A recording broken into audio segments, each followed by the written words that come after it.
Hello everyone, we're going to be doing some live fire with this primary arms 1 to 10 by 28 scope. Now this is a second focal plane scope, and I do have in here a 22 conversion bolt because that's going to allow us to shoot the steel up close and also take advantage of the bullet drop compensator. And also we're also going to be using the auto ranging, because as I zoom in over here, we see Batman.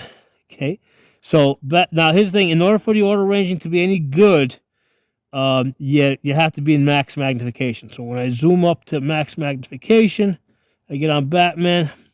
Well, he's also kind of squatting over there, so that's not going to help us, because it's showing us that he's inside of 300 yards, but his knees are bent.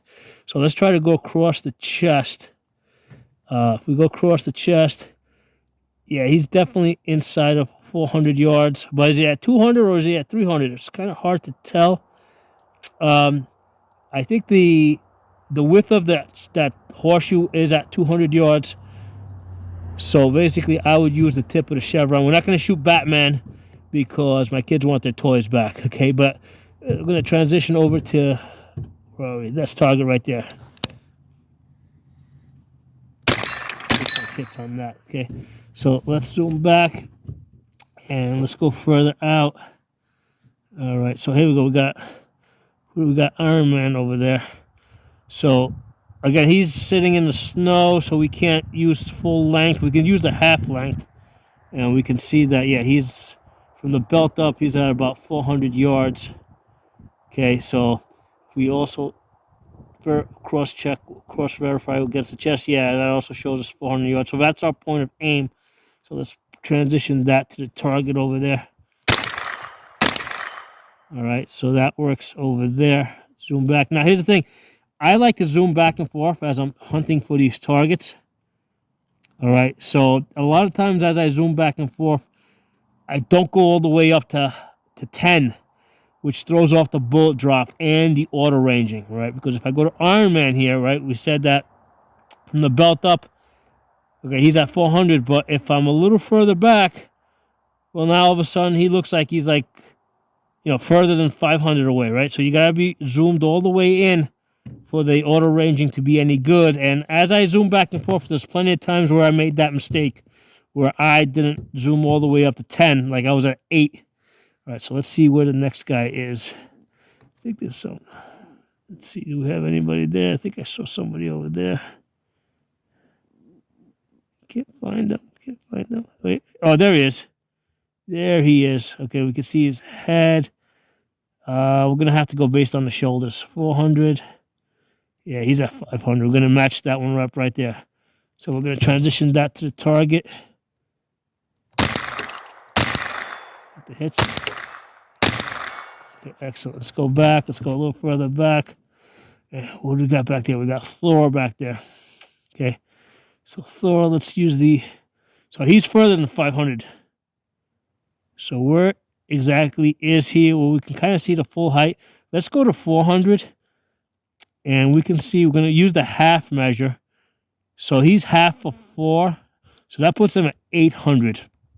So I know from my previous experience that would be the 10 mil line right there. So I'm going to use the 10 mil line to take some hits on this target.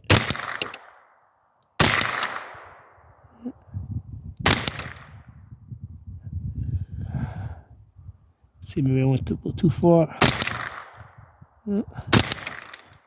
No, I can't. I think I got my earmuffs on. I can't hear the hits. So that's for 800. That's the hole that we would use. That 10 bar right there. Okay, so using these toys, it's a good way to practice your auto ranging.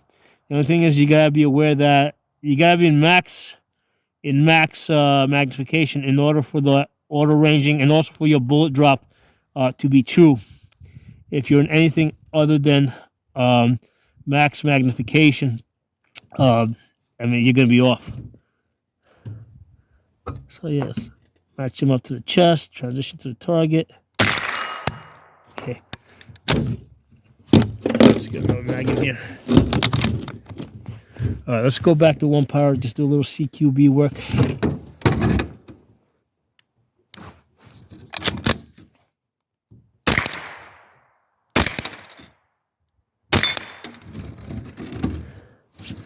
Zoom up a little bit. So the tip of the chevron is accurate in all magnifications. And the horseshoe as a whole, right? So you can center on the horseshoe as a whole, and that's going to be accurate at all magnifications.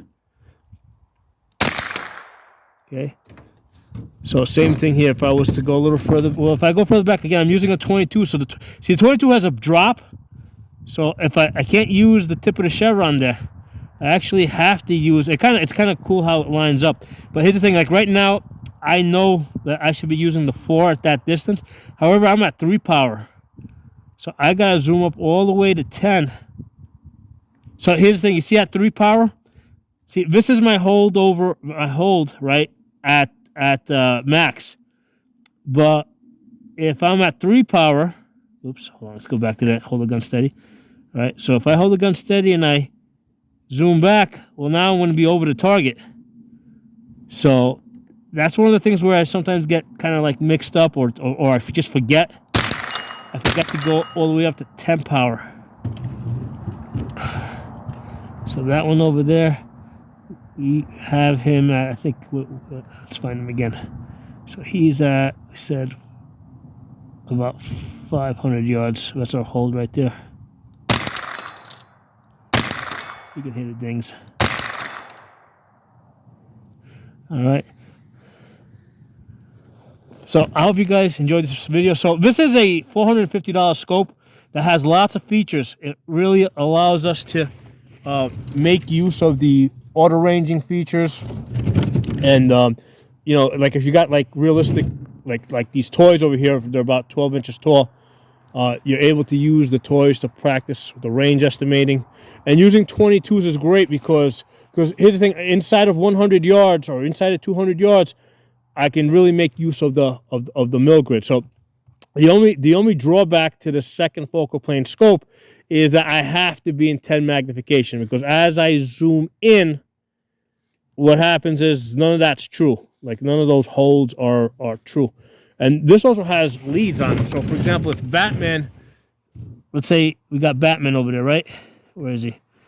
If he were to start running, let's say to the left, well, if he were, you know, if he were running, I would use that black dot to lead him, right there. If he were running, if he were jogging, I would use the middle one. If he were walking, I'd use that one. Let's go a little further back. Well, he's sitting, so he's not. But let's say if he gets up and he starts running to the right, right? I gotta go to max magnification. If he starts running to the right, I would lead him with that black dot right there. If he's jogging, I would lead him with that one. If he's walking, I would lead him with that one.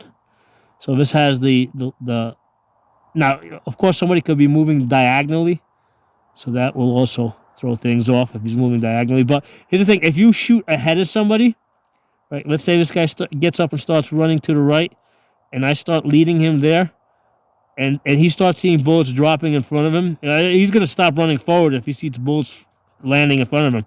And when he stops running, you know, then you put your hold on him. So we know that he's at 4, so that's the hold I would use right there.